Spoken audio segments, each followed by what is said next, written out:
I'm Elizabeth at Literary Princess, and today I have a book haul for you. So I first want to address the fact that it's possible that things look a little different. And that is because I'm filming on a new camera that my husband gave me for my birthday. I no longer have to use my phone. Yay! It means I can get all my apps back because I had no more space for apps when I was filming stuff. It was terrible. Anyway, so if the lighting is kind of weird or if things are tilted, I'm still trying to figure this camera out. I'm not entirely sure how it works yet. But I am hoping that ultimately the video quality will be a lot better. So let me know down in the comments below, and if there's anything I can fix, I will fix it. And if it's all looking great, then hooray. So my last book haul covered, I believe, from mid-March until the end of May. This one will cover July and August. I did not buy or receive any books in the month of June. Go me. But of course, I went on vacation in July, I had my birthday in August, and then I got books. So let's jump right in.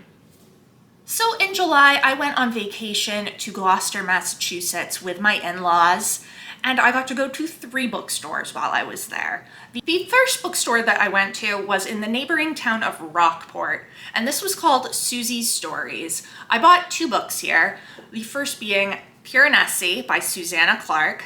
This came out in 2020, and Susanna Clarke wrote one of my favorite books ever, Jonathan Strange and Mr. Norrell, that I just love so much. It's so good.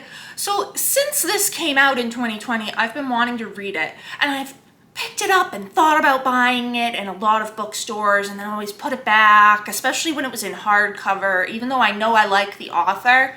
But this just sounds so different from Jonathan Strange and Mr. Norrell that I was kind of hesitant.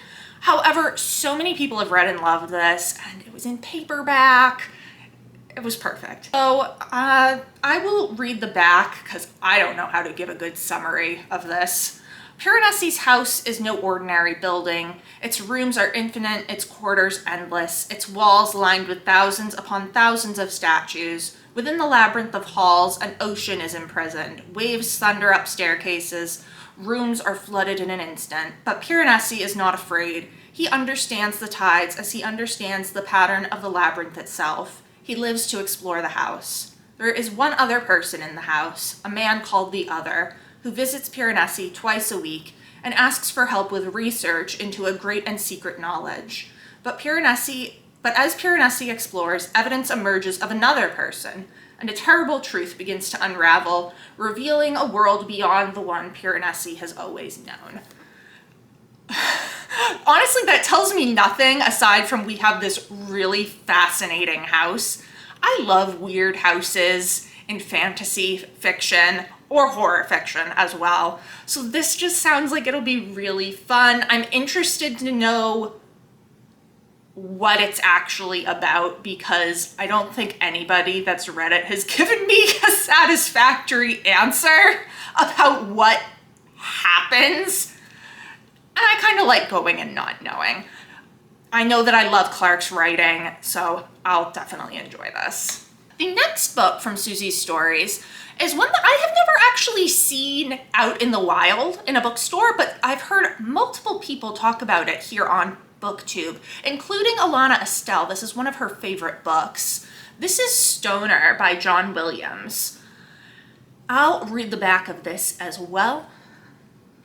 William Stoner is born at the end of the 19th century into a dirt poor Missouri farming family.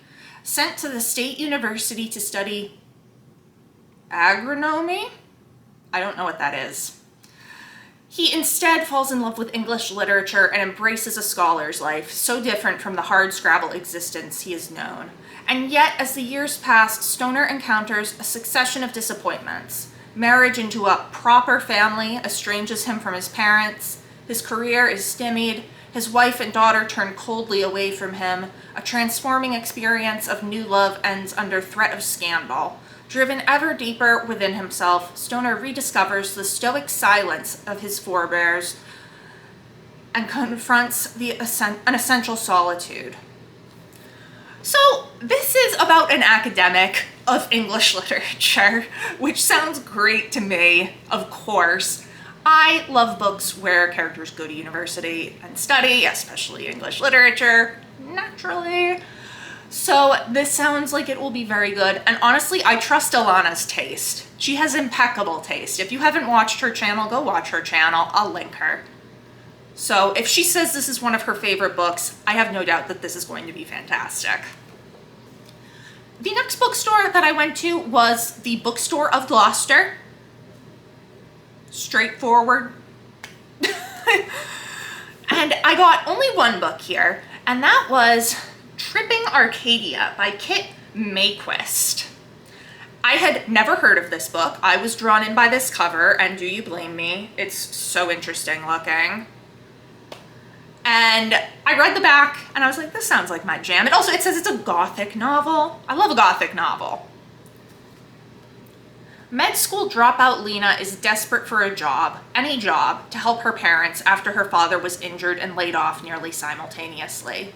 When she is offered a position working for one of Boston's most elite families, as illustrious as they are secretive, Lena knows she must accept it, no matter how bizarre the interview or how vague the job description.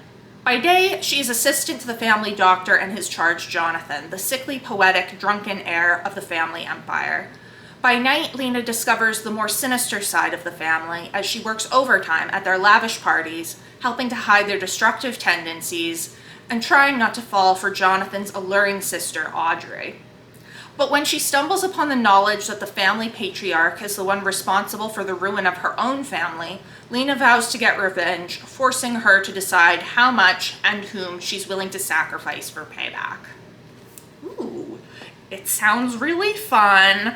We've got what sounds like kind of a wealthy and decadent and scandalous family. And revenge. Love revenge. Revenge is great.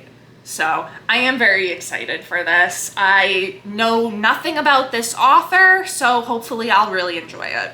And the last bookstore I went to on vacation was Dogtown Bookshop in Gloucester. This is a used bookstore, and I had so much fun wandering through here. They just had so much stuff, so many classics, a lot of old and rare books, which obviously I'm not gonna buy because I don't have the money for that, nor the proper space to store them. But they also just had a lot of other interesting things, a whole section of French books, which I didn't get any of. All three that I got were just fiction. But it was just so fun to wander around and kind of look through and see what they had. And I came across some fantastic finds. The first of which was the children's book by A.S. Byatt. I have read and enjoyed two of Byatt's other books, Possession, which is one of my favorite books ever, and Angels and Insects, which is two novellas. I also own The Biographer's Tale, which I have not read yet, and I was planning on holding off on buying any more Byatt books until I had read it, but when I saw this gorgeous hardcover edition, like, I needed it. How am I supposed to pass this up? This was $12. Do you know how much this originally cost? I can tell you. Hold on. $26.95. It's half off. I couldn't leave it. No. So this, I believe, is set in the Victorian era, like many of her others. When Olive Wellwood's oldest son discovers a runaway named Philip sketching in the basement of the new Victoria and Albert Museum, a talented working-class boy who could be a character out of one of Olive's magical tales, she takes him into the storybook world of her family and friends. But the joyful bacchanals Olive hosts at her rambling country house and the separate private books she writes for each of her 7 children conceal more treachery and darkness than Philip has ever imagined. As these lives of adults and children alike unfold, lies are revealed, hearts are broken, and the damaging truth about the Wellwoods slowly emerges. But their personal struggles, their hidden desires, will soon be eclipsed by far greater forces as the tides turn across Europe and a golden era comes to an end. So it sounds like this starts probably in the late 19th century and then covers through World War I. I assume that's what the end there is alluding to. It just sounds really good. It sounds like it has a lot to do with stories and storytelling. And come on, who doesn't love a talented little kid found in the basement of the Victoria and Albert Museum, right? It sounds completely up my alley, and I know that I love Byatt's work. Next up is what I feel like is a BookTube favorite, because I have heard so many people raving about how wonderful this is. This is Wolf Hall by Hilary Mantel. I know Mantel just passed away recently, and I've heard such amazing things about this trilogy from, again, Alana Estelle, from Shelley Swearingen, from Jennifer Brooks, and probably more, but those are the three I can think of off the top of my head. So I feel like I've had to get this at some point. And when I saw the copy in Dogtown Books, I was like, well, that's perfect. So this, I know, is set in Tudor England and is focused on Thomas Cromwell. England in the 1520s is a heartbeat from disaster. If the king dies without a male heir, the country could be destroyed by civil war. Henry VIII wants to annul his marriage of 20 years and marry Anne Boleyn. The Pope and most of Europe opposes him. Into this impasse steps Thomas Cromwell, a wholly original man, a character and a bully, both idealist and opportunist, astute in reading people, and implacable in his ambition. But Henry is volatile, one day tender, one day murderous. Cromwell helps him break the opposition, but what will be the price of his triumph? I mean, I know what happens, but still. It just sounds so good. I went through a period when I was younger of really being interested in Tudor England, so this is definitely appealing to that side of me. And I really do enjoy good historical fiction. I can't help but feel like I probably would have enjoyed sharing this with my brother. So I do want to get to this soon. It sounds so good, and I've heard so many good things that I know it can't be anything but spectacular. And the last book that I bought while on my vacation is The Italian by Anne Radcliffe. I mean, God, look, the Oxford edition, I couldn't leave it. I was like trying to justify it to my husband. I was like, it's adjacent to my time period. He was just like, no more books. So Anne Radcliffe is a Gothic novelist from the late 18th century. She wrote The Mysteries of Udolpho, which I have read. And this is, I believe, her last novel. Opening chapters, the reader is ushered into a shadowy world in which crime and religion intermingle. Leagued against Elena Rosalba and I don't speak Italian, and Vincentio di Vivaldi's union are the proud and ambitious Marquise di Vivaldi and her confessor, Father Schidoni.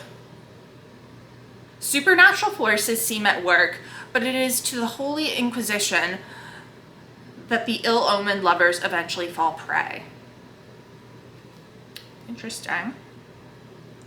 I don't know. I've heard really good things about this in the scholarly works that I've read. I feel like I was just reading one literally this morning that was saying this was Radcliffe's best work. So I'm excited to get to it. I have wanted to read more Radcliffe since reading The Mysteries of Udolpho. And then we have a book that I just got for free because it was sitting around at my university in a hallway. Don't judge me. So a lot of people just kind of leave books to be picked up by other people, by like whoever. Like if you don't want a book, they'll leave it on the table in the hallway outside our offices and other people will take it. This book was out there for a week, so I was like, I waited to make sure nobody was coming for it. And I couldn't resist, not because it's like a book that I'm interested in necessarily, but because the edition is so nice. This is Absalom Absalom by William Faulkner, and this is a Norton Critical Edition. Like one of the new ones too. This is such a nice copy. I couldn't pass it up. I'm not an American lit person. The only Faulkner I have read is his short story, A Rose for Emily, back when I was a freshman in undergrad. But I do know he does Southern Gothic, which I like Gothic, so it stands to reason I should enjoy Southern Gothic. I like this kind of creepy, abandoned looking, nice house on the cover. That leads me to believe it is something that will be of interest to me. This has no real summary on the back because I don't know. But from what I gather from reading on the internet, it deals with a Southern family and spans a pretty long span of time. So, and it also looks way longer than it is. The nice thing about the Norton Critical Editions is that they include a bunch of extra material. So the actual novel is only this much, about 250 pages. And then the rest is some short stories by Faulkner, it looks like, some contemporary reviews and information, and then some scholarly pieces. I love Norton Critical Editions, they're great. I have a few of them here. So I was happy to add this to my collection, and I should definitely be expanding my knowledge of American literature because I'm over here like not reading American literature ever. And finally, we get to my birthday books. These were all from my parents. I sent them a list and my mother picked off the list. And that's how we've been doing it for years because that's the easiest way to do it so that she knows what I want, what I would like, and what I don't have already, which is really the big thing. First up, we have The Book of Gothel by Mary McMinn. This is a retelling of Rapunzel, so I am planning this for Fairy Tale Fridays for next year.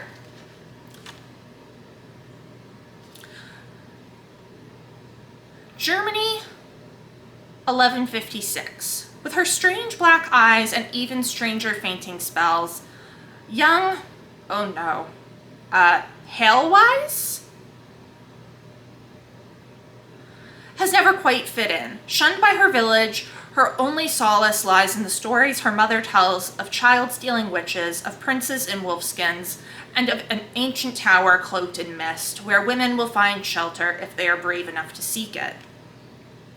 But then her mother dies, and Hailwise is left unmoored. With nothing left for her in her village, she sets out to find the legendary tower her mother spoke of, a place called Gothel, where she meets a wise woman willing to take Hailwise under her wing. There, she discovers that magic is found not only in the realm of fairy tales. But Hailwise is not the only woman to seek refuge in Gothel. It is also the haven for a girl named Rika, who carries with her a secret the church strives to keep hidden.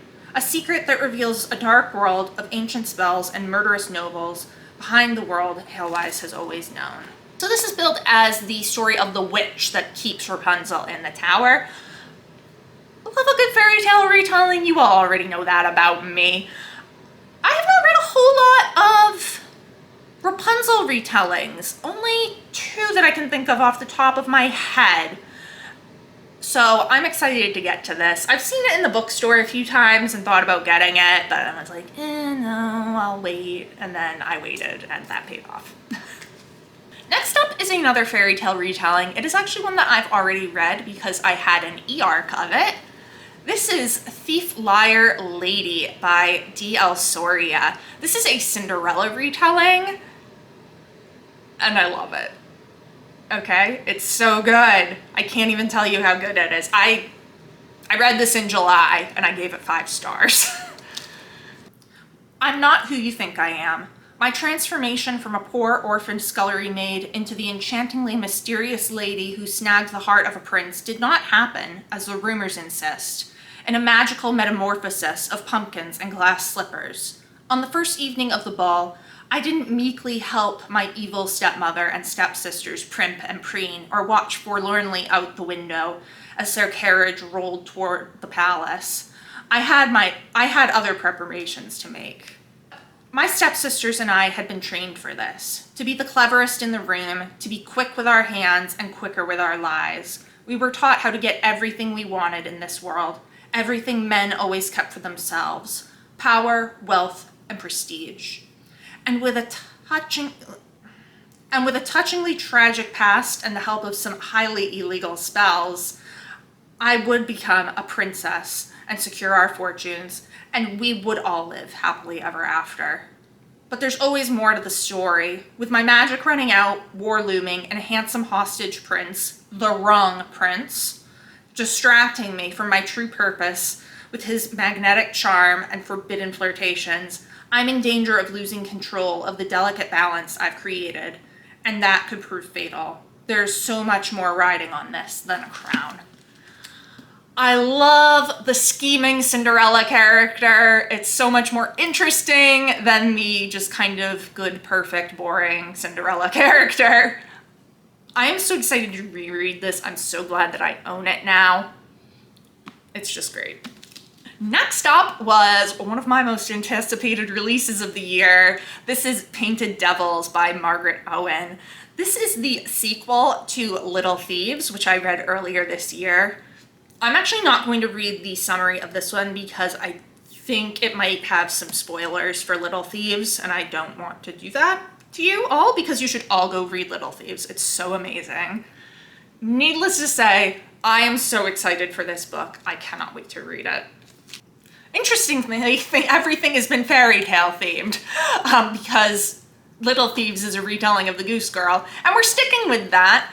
This is a copy of Charles Perrault's fairy tales. It's actually in French, and it is specifically a version for people who are learning French. So there is an introduction in English, and it's got footnotes and translations for words that are less common. So as some of you might know, I am trying to be able to read in French. I learned French in high school and university, and I have been keeping up with it, and I would like to read whole books. So this is part of my way of doing that. I was very excited with this edition that my mom picked out. She had no idea she was getting me an edition that had all these awesome footnotes and stuff. She was just like, this was the only one I could find. And I was like, well, that worked out. Very excited to read this.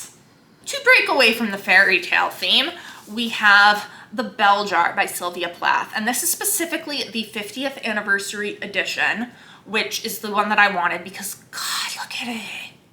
I can't tell if this is showing up well or not on the screen. I hope that it is because it's just gorgeous.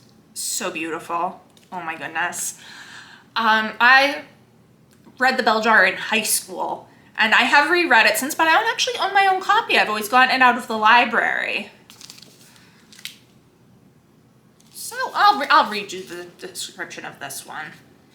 Esther Greenwood is brilliant, beautiful, enormously talented, and successful, but slowly going under, maybe for the last time. In her acclaimed and enduring masterwork, Sylvia Plath brilliantly draws the reader into Esther's breakdown with such intensity that her insanity becomes palpably real, even rational, as accessible an experience as going to the movies. A deep penetration into the darkest and most harrowing corners of the human psyche, The Bell Jar is an extraordinary accomplishment and a haunting American classic.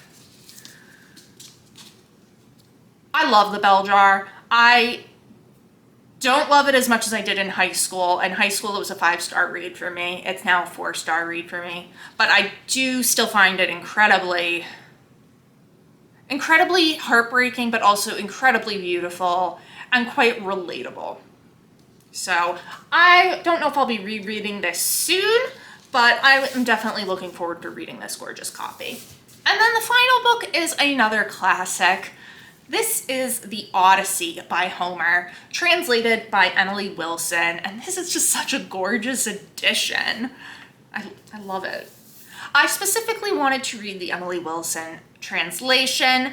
I have not read the entire Odyssey before, but I have read enough parts in various literature classes that I'm quite familiar with it.